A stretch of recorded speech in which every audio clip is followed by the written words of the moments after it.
بسم اللہ الرحمن الرحیم۔ الیکٹریکل انٹرویو کویشچن آنسر کی اس ویڈیو میں ہم ڈسکس کریں گے S F six circuit breaker کیا ہے۔ ایس ایف سکس سے مراد سلفر ہیکسا فلورائڈ گیس ہے۔ S F six gas circuit breaker میں آرک کوانچنگ میڈیا کے طور پر استعمال ہوگی، اور جس سرکٹ بریکر میں ایس ایف سکس گیس استعمال ہوگی اس کو S F six circuit breaker کہتے ہیں۔ فرنٹ ایفیکٹ کیا ہے؟ آؤٹ پٹ وولٹیج کا ان پٹ وولٹیج سے یا ریسیونگ اینڈ وولٹیج کا سینڈنگ اینڈ وولٹیج سے بڑھ جانا فرنٹ ایفیکٹ کہلاتا ہے۔ اکثر اوقات لانگ ٹرانسمیشن لائنوں میں لائن کی کیپیسٹنس کی وجہ سے جب اس پر لوڈ کم ہوتا ہے تو سینڈنگ اینڈ وولٹیج کی نسبت ریسیونگ اینڈ وولٹیج بڑھ جاتے ہیں، جس کو فرنٹ ایفیکٹ کہتے ہیں۔ ٹرانسفارمر کی پرائمری کو ڈی سی سپلائی دی جائے تو کیا ہوگا؟ اکثر اوقات یہ سوال پوچھا جاتا ہے کہ اگر ہم ٹرانسفارمر کی پرائمری کو ڈی سی سپلائی دیں گے تو کیا ہوگا؟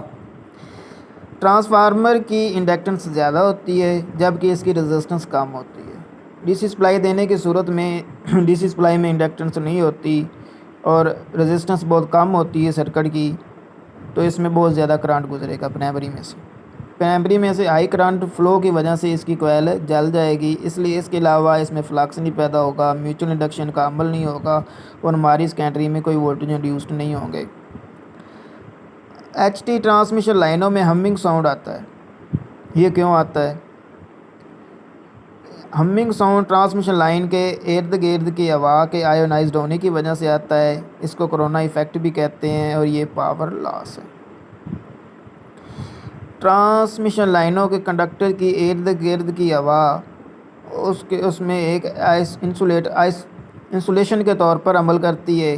جب وولٹیج یا پوٹینشیل ڈفرینس زیادہ ہوتا ہے تو ہوا کے آئنز آئونائزڈ ہو جاتے ہیں، جس کی وجہ سے نارنجی رنگ کی روشنی پیدا ہوتی ہے، اس کو کرونا ایفیکٹ کہتے ہیں۔ اس ایفیکٹ کی وجہ سے پاور لاس ہوتا ہے۔ کیپیسٹر صرف اے سی پر کیوں کرتا ہے؟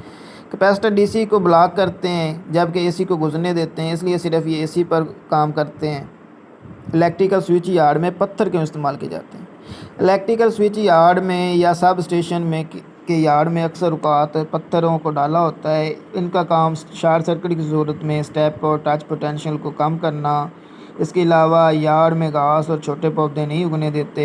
جب ٹرانسفارمر کا آئل گرتا ہے تو اس کی صورت میں آگ لگنے کا خطرہ ہوتا ہے، لیکن پتھر جب ڈالے ہوتے ہیں تو آگ نہیں لگتی۔ اس کے علاوہ جب بارش وغیرہ آتی ہے تو یارڈ میں پھسلن پیدا نہیں ہوتی۔ یہ سوال بھی پوچھا جاتا ہے کہ ٹرانسفارمر کی ریٹنگ کس میں ہوتی ہے؟ ٹرانسفارمر کی ریٹنگ ہمیشہ کے وی اے میں لی جاتی ہے۔ جب ہم آنسر دیں گے کہ ٹرانسفارمر کی ریٹنگ کے وی اے میں لی جاتی ہے تو ان کا نیکسٹ کویشچن یہ ہوتا ہے کہ ٹرانسفارمر کی ریٹنگ کے وی اے میں کیوں لی جاتی ہے؟ ٹرانسفارمر کی تو اس کا جواب یہ ہوگا کہ ٹرانسفارمر جب ہم ڈیزائن کرتے ہیں تو اس صورت میں ہمیں لوڈ کا پاور فیکٹر معلوم نہیں ہوتا، اس لیے ٹرانسفارمر کی ریٹنگ کو ہم کے وی اے میں لیتے ہیں، نہ کہ کلو واٹ میں۔ ٹرانسفارمر کے اندر کاپر اور آئرن لاسز ہوتے ہیں۔ کاپر لاسز کرنٹ کی وجہ سے اور آئرن لاسز وولٹیج پر ڈیپینڈ کرتے ہیں، نہ کہ لوڈ پر، اس لیے ٹرانسفارمر کی ریٹنگ کے وی اے میں لی جاتی ہے۔ لیکن یہ بات ذہن نشین رہے کہ موٹرز کی ریٹنگ ہارس پاور میں یا کلو واٹ میں لی جاتی ہے، کیونکہ موٹر کو جب ہم ڈیزائن کرتے ہیں یا بناتے ہیں تو ہمیں اس کا پاور فیکٹر معلوم ہوتا ہے۔ سمپلی وی اے کو جب پاور فیکٹر سے ملٹیپلائی کرتے ہیں تو وہ کلو واٹ میں آتی ہے اور اس کا بڑا یونٹ کلو واٹ ہے۔ ٹرانسفارمر کے کولنگ سسٹم کون کون سے ہیں؟ ایسے ٹرانسفارمر جس کے اندر آئل استعمال ہوتا ہے، اور آئل جب گرم ہوتا ہے تو اس کو ٹھنڈا کرنے کے لیے مختلف میتھڈ استعمال ہوتے ہیں۔ وہ میتھڈ درج ذیل ہیں: oil natural, air natural. Air natural میں آئل ٹرانسفارمر کے اندر آئل ہوتا ہے اور نیچرلی طور پر ہوا اس کو ٹھنڈا کرتی ہے، جبکہ آئل نیچرل ایئر فورس میں ٹرانسفارمر کے اندر آئل تو موجود ہوتا ہے، ہوا کو فورسڈ طریقے سے اس آئل کے اوپر پھینکا جاتا ہے اور وہ آئل ٹھنڈا ہوتا ہے۔ اس کے لیے ہم ٹرانسفارمر کے اندر کولنگ فینز استعمال کرتے ہیں۔ آئل فورسڈ ایئر فورس میں یہ ہوتا ہے کہ ٹرانسفارمر کے اندر آئل کو روٹیٹ کرنے کے لیے موٹرز استعمال ہوتی ہیں اور ہوا کو فینز کے ذریعے کولنگ ٹیوبز جن میں سے آئل گزرتا ہے اوپر پھینکا جاتا ہے اور یہ ٹھنڈا ہو جاتا ہے۔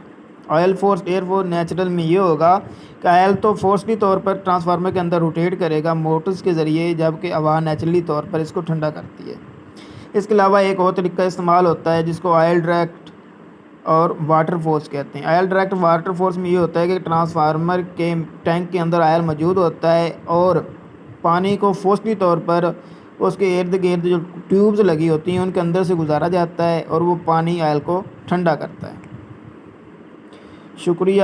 ہمارے یوٹیوب چینل ٹیک اکیڈمی الیکٹریکل کو سبسکرائب کریں، اس کو اپنے دوستوں کے ساتھ شیئر کریں تاکہ ہماری نئی آنے والی ویڈیوز آپ کو ملتی رہیں۔ بیل آئیکن پریس کریں۔ ہم انشاءاللہ الیکٹریکل کے تمام انٹرویو کویسچنز باری باری اپلوڈ کریں گے۔ اس کے علاوہ ہم ڈپلومے کی بکس کی سیریز بھی اپلوڈ کریں گے تاکہ آپ کو ٹیوشنز کی کوئی ضرورت نہ پڑے۔